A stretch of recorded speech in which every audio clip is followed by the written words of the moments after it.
Did you notice how the other son was? He's the accuser. He's got a gripe. He's not happy with his brother returning. And he says so. You know, I've done all this and you receive him. I mean, goodness gracious, look, he's wasted all your... he's ready there to accuse, isn't he? You've got to know who this person is, who's making the accusation, the criticism, who's complaining about this or that church member. You've got to know who he is. He's in close. He's advising you on who you should expel next, who you should keep out, who you should not receive back. He's the sort of master of excommunication, isn't he? And he's trying to work through you. Wants you to act on his behalf. He wants dissension. He wants you to have conditional love.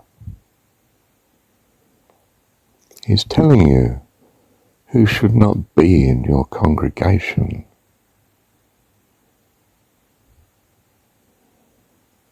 Know your enemy. He's close in. It's blatantly obvious for all to see. You know, that dear, sweet, innocent lady who gossips, who has nothing but criticism. And I don't mean you should throw her out because of that. I mean you should know her condition and love her accordingly. Not as she is, the accuser, but as she is in eternity. In other words, as she will be here in the transitory. When this accusatory state leaves her, and she shines in purity and love and the goodness of God. Not this negativity, this judgment, this desire to destroy and to change and to weaken and to divide and to separate and to reduce life. So we are children of grace. Yes, this person's difficult. Yes, I've heard your view. Yes, that wasn't right, was it? I'll tell you what we'll do. We'll see if we can bless her. We'll see if we can bring light into the situation. And it's not necessarily a lady that gossips. My goodness, it can be a man, can't it? God, dear, anyone can criticize if they want to give a voice to, what the accuser wishes to say. And why do we love on them? Because their life is miserable. They don't know God fully enough. Their criticism is symptomatic of an appalling discontent, loneliness, incompleteness, ignorance of the loveliness and the grace and the goodness of God. Our very presence is to release them of that, not to chuck them out. We are not here to excommunicate. We are in the world to experience the fruit of good and evil.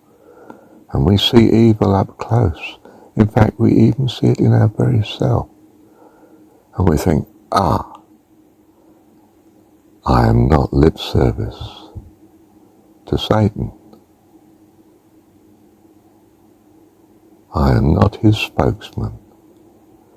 If he wants to accuse, let him get on with it until he's sick of it. I don't know if that takes eternity. I think not. I think God is sovereign of all things.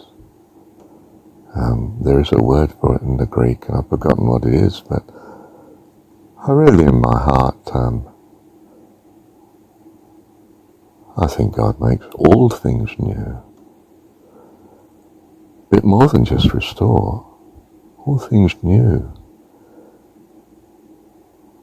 God's creativity of goodness is unbounded, escalatingly unbounded. Oh, God is an awesome God, utterly awesome, and staggeringly, He's our Dad. We are born of Him. You can see that in the grace that we have, and some people have less of. That's true. Or at least they seem to demonstrate less in this world situation. We're not holding it against them. All life will be restored. Certainly them. And we're not throwing them out. We're not putting them in. They may choose to go out.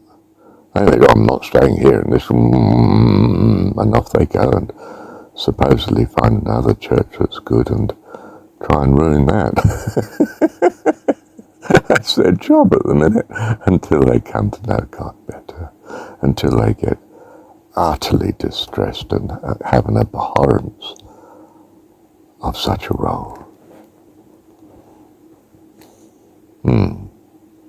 So we don't throw them out. We don't see them through rose-coloured glasses that says, oh, aren't they lovely? They're all perfect, they're all children of God. Children could be abominable, and this one could well be, but it's not for me to judge. It's for me to discern. It's not for me to cast judgment on or to give a bad name to. I'm aware that they're a trouble, they're criticising. I hear them. It's a great blessing. It tells me what I'm to preach this Sunday morning, where I can help, how I can bless, where I identify the ignorance, the lack of the understanding of the goodness and grace of God. And I'm stimulated, guided by God to therefore teach and example accordingly. What a blessing this accuser is. An angel indeed, and he's allowed to act by God. God's not throwing him out of the garden. He threw Adam out. No, he didn't. Adam took himself out. Adam and Eve took themselves out. They went and hid. They did all they could to keep away from God in the evening. Where are you? Why are you hiding? Why are you hiding behind leaves and in the bushes? What's going on? As if God didn't know, of course. He's trying to say to them, do you see what's going on? Who told you? I know who told you. It's a rhetorical question, isn't it? And you know who told you, and you know I know. And you're self-condemned. Who told you all this? Who told you my grace is not sufficient? Who told you that you had to be in some way perfect in order to be with me? What's driving you away from me? Someone has hidden the knowledge of me from you. It's the serpent.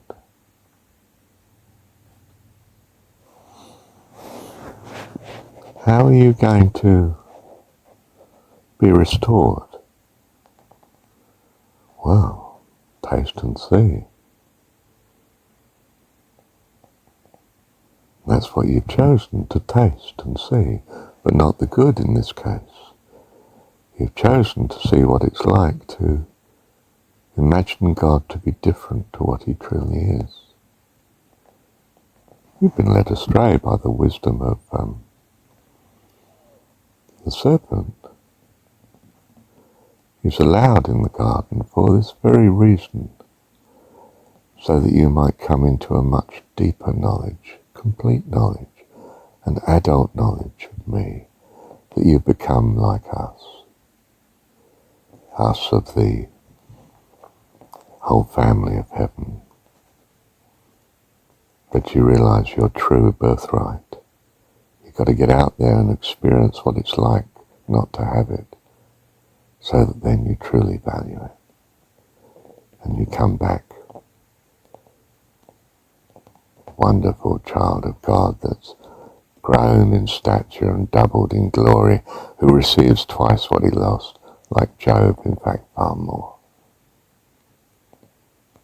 And your Father greets you, and there's a celebration in heaven, and the accuser is feeling not happy about this. Do you see? Well, it's his job not to be happy about this, otherwise how could he be the accuser? And how could you have found out the fullness of God but for this fall happening? And it is a fall, it's not my expelling you. And sure, there was an angel keeping you from the garden whilst you experienced the tragedy of ignorance that would build in you an everlasting, deep conviction of the reality and truth of God. This is life eternal, to know thee in your very being, the only God, the true God, and Jesus Christ, the way to knowing such. He sent. Thank you, Heavenly Father.